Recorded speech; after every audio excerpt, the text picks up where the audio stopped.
Good morning and welcome to the Ask Weldon Show, episode 197. What is happiness? No big announcements today. The weather is turning as I guess you can't really see out the window. Sorry, my camera's not pointed there, but it's actually brighter in this room than it has been over the last 10 months. Summer is coming, which is a terrifying thought in Finland, where most of the time it's winter. And in the summer, it's actually quite interesting. What happens is, first, the sun comes up and never sets. So, like right now, it really only goes down from like midnight to 4 a.m., and that's dropping fast. And then it starts getting warm. So it's kind of like the sunlight comes and it starts like beating down on the earth. And a lot of times, or some of the times, we'll actually have plants and trees like growing as the snow is melting. Like as everything is still frozen, plants will just start growing because they literally can't not grow. Like whenever the sun is shining, a plant is working, right? And when the sun is setting, it's sleeping. So during the winter or during the summer in Finland, when they have 24-hour sunlight, the plants are always growing. They're kind of freaking out. They're like, ah! So here we have a tree that's getting like 18, 20 hours of sunlight already. And sure, there's snow on the ground, but it doesn't know that, right? It's just like, help. I have so much photosynthesis happening. Anyway, so that's what's going on right now. There's buds popping out of all the trees. The snow is slowly melting away as the earth warms up, and the sun is starting to get ever present. For some reason, it never warms the lakes up. So even though it gets warm here, when you jump into that lake, you start swimming around, and it's like 20 degrees. Whew. It is cold. We sauna even in the summer here a lot. Okay, today we have a quite philosophical show, and I'm really excited to dig into the questions with you. Make sure to submit your own questions at anchor.fm/Weldon Green. Anchor.fm/Weldon Green. I need more questions and more questioners, so please consider submitting your own question for this show. And I'm going to take a Twitter question today, too. So that is also a door that is open to you. If you do not want to use your voice, you can, of course, use the Twitter hashtag AskWeldon and get questions on the show occasionally. Let's jump into the show for the day.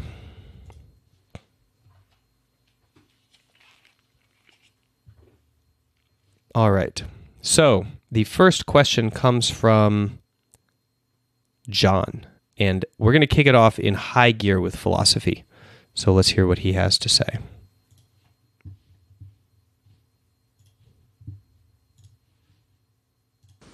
Hey, Weldon. I wanted to ask you, as a matter of human psychology, your view about happiness and how this impacts the goals we should set for ourselves in life. Specifically, do you think of happiness as a product of just being immersed in the actions and activities that, produce feelings of joy and satisfaction? The point being that then the more you can immerse yourself in these, the more happiness you'll have. Or do you think of happiness as more of just a mental state that can be reached and maintained? So if you have X, Y, and Z, or a sense of purpose, or whatever the requirements are, but that it's almost like a binary switch, where once you're in a state of happiness, you have a happy mindset and a happy attitude, and all the other details of your life won't really increase or decrease it that much. Thanks. The second one. Yeah.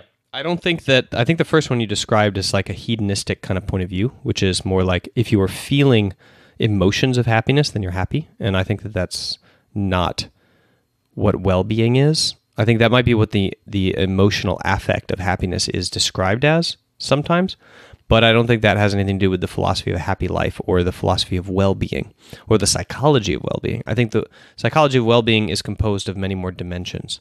And actually, one of the more well-established theories, that doesn't make it right?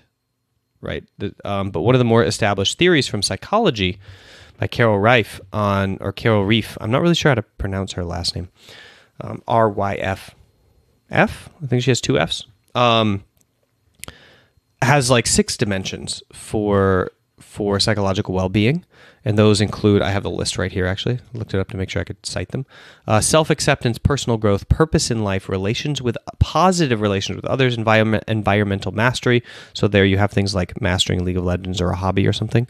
And then autonomy, which I'm a big fan of because obviously it's a huge component of self-determination theory as well, the theory of human motivation. So I think that fulfillment and happiness in life is more like the second thing you're describing, which is that it's a framework or a construct of well-being that you can approach from and with many different dimensions, and that when you have those, then the kind of emotional timbre of your life is less relevant, and everything you're doing is tinged with the viewpoint of, I would say, happiness. And certainly I found that to be my experience. I see it more as a mood than an emotion. Mood being like a collected set of emotions averaged over time. So you can have like a depressive mood or a happy mood, and then that colors everything else that you're experiencing, whether or not you're having a happy moment at the moment or a sad moment at the moment. It's like tinged by your mood always. And you know this very well from the opposite of this, right, John? Because you can think of many, many people who are having happy moments who just cannot not be depressed and stressed out, despite the fact that they are happy for like 5 minutes in their life, right? So, yeah, it's the second one, and I think that there is no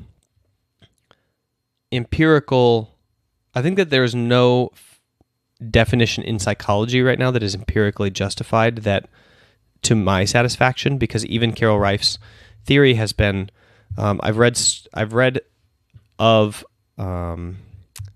several studies that have contradicted it in terms of the number of the dimensions. So, for example, they've done cluster analysis and found different numbers of dimensions in the data than 6. And so I'm not fully convinced that like this is the end-all be-all model of happiness, right? But I'm sure it's pointing in the right direction. At least all signs point to it pointing in the right direction, since it's working very well cross-culturally when it's translated. So I think that there is a theory out there that will kind of like work towards well-being, and in the meanwhile, we have to answer it more or less philosophically. And then that, of course, depends a lot on your religious outlook too. But I don't think that happiness is a necessity for having a successful life, or not a successful life. I don't think happiness is necessary for having a meaningful life. But I do think that if you are leading a meaningful life, it's pretty rare that you're not going to be happy. And if you are unhappy, then that puts into question the meaning of that life for you, which is a very sad thing. And since I'm of the opinion that everybody should more or less serve themselves first so that they can serve others second, if you can't get that squared away, then I would recommend against leading a meaningful life that is meaningful to other people when you need to be pursuing a life that has meaning for you first and foremost. Okay, so that's kind of like my dig into your question, and thanks for proposing it. And I really appreciate these kind of philosophical bent questions because I am very, I think a lot about these kinds of things due to how my brain works. I'm always trying to find the bigger meaning in what I'm doing, and it's nice to be able to share that with audience members. All right, jumping to the second question, we go back to League of Legends a little bit here.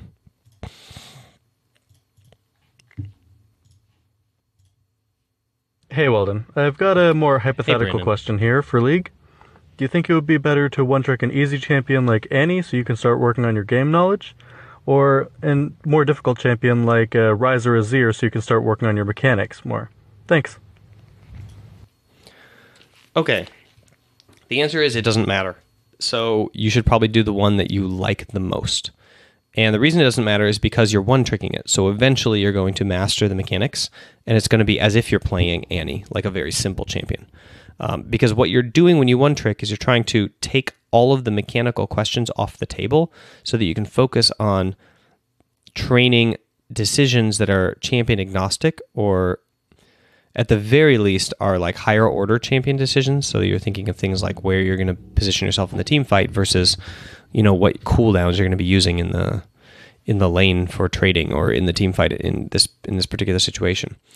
So you want to be thinking about things like, where am I on the map, and who needs to be engaged on, and when are we going to engage, and when are we not going to engage, and where's my top laner, and how should I play out this comp with my particular champion and into their particular champions with the champions that I have at my disposal on my team, and predicting kind of what they're going to be doing in the team fight, judging on their actions in this game, so you can figure out the right decisions to make. And that will happen regardless of what kind of champion you play, because eventually, if you're one-tricking, you will knock off all of those mechanical questions to the automatic portion of your brain. There's really no helping it. Like, you will get automatic about it. You might get low-quality automatic, which means that you need to refine and drill your skills until they're like very, very high quality, or maybe consider playing a simpler champion. But to be perfectly honest, thanks to the practice tool, you can practice every single champion combo now to perfection. So you don't necessarily need to go into a solo queue match and wait till you have a chance to pop off on Riven. You can go in and you can practice every animation cancel to death until it's just second nature. And then when you go in the lane, you can start learning when to use them. But you won't be thinking about your fingers, okay? So you will effectively be piloting a Annie, right, or a targeted skill champion. That's the goal. Okay. That's the answer to your question. Go play Riven or Yasuo. Don't play Yasuo, or the throngs of Reddit are going to come to this YouTube video and crucify me. Okay, final question. So this one is actually a Twitter question from Bad Comedy NA. Let's take a look. I get very tilted from disorganization in solo queue. I tried to address it by shot calling more, but this almost made it worse since people will blatantly not listen to me. How can I be more willing to work through disorganized situations without getting upset and throwing? Okay, so to reference this question, it comes from the idea I said that if you really want to win, prove it by taking leadership. Instead of tilting, you should take ownership of the game that is being lost, and you should do everything you can to win.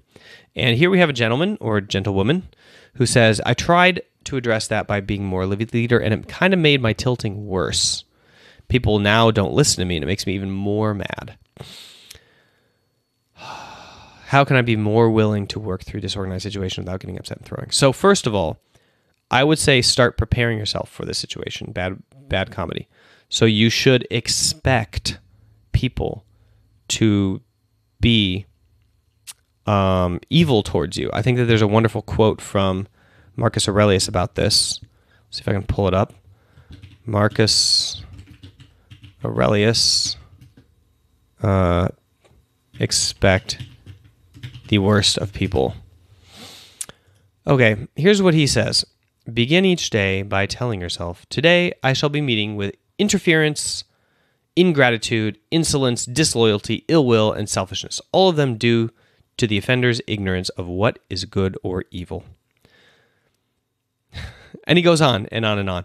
I'll read the whole quote for you if you like. But basically the idea is, because he believes that humans can't help but succumb to these evil tendencies, he expects them of them, but he also holds that he is a human just like them.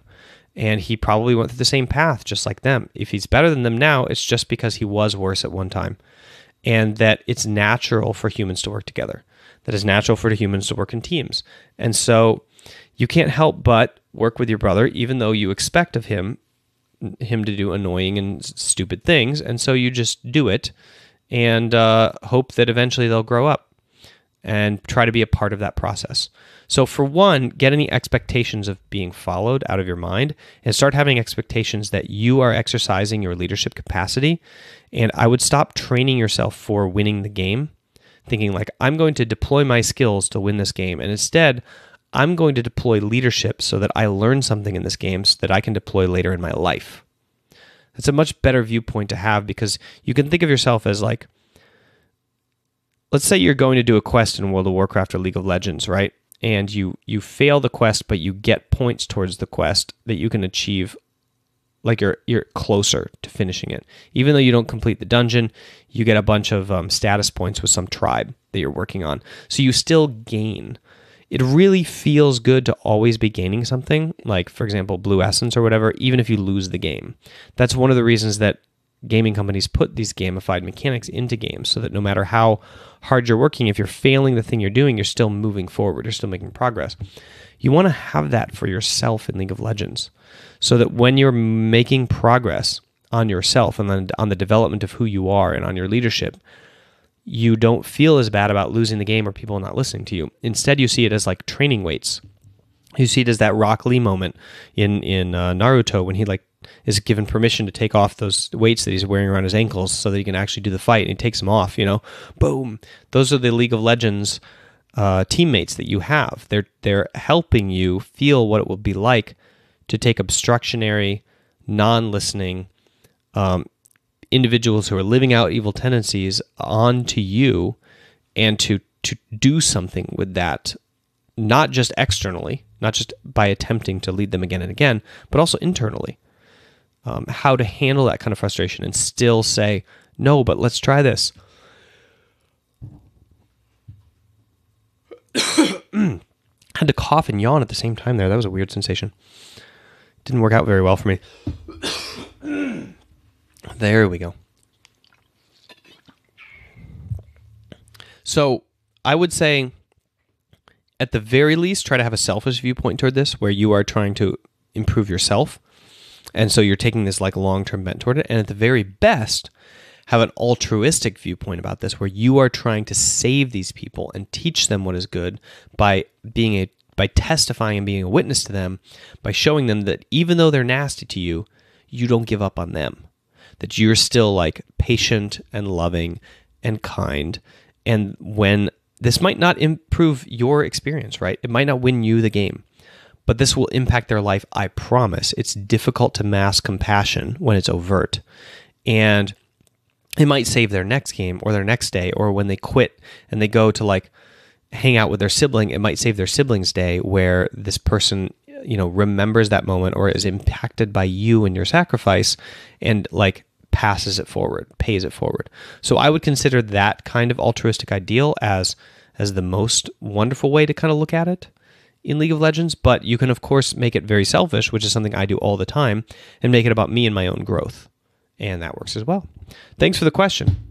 And sorry we don't get to Twitter very often, but if I can, I like to do an audio question so you hear somebody else's voice besides me during this long talk show that I do every single day. All right, guys, come by 6:30 p.m. Los Angeles time, twitch.tv/mindgamesweldon, and join the live audience for the show. It's really lit, I promise.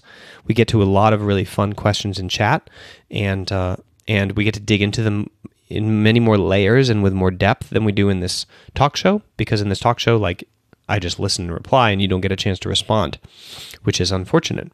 That's why you should come to the live showing. And submit those questions. We're running out. Anchor.fm/Weldon Green. I'll see you tomorrow.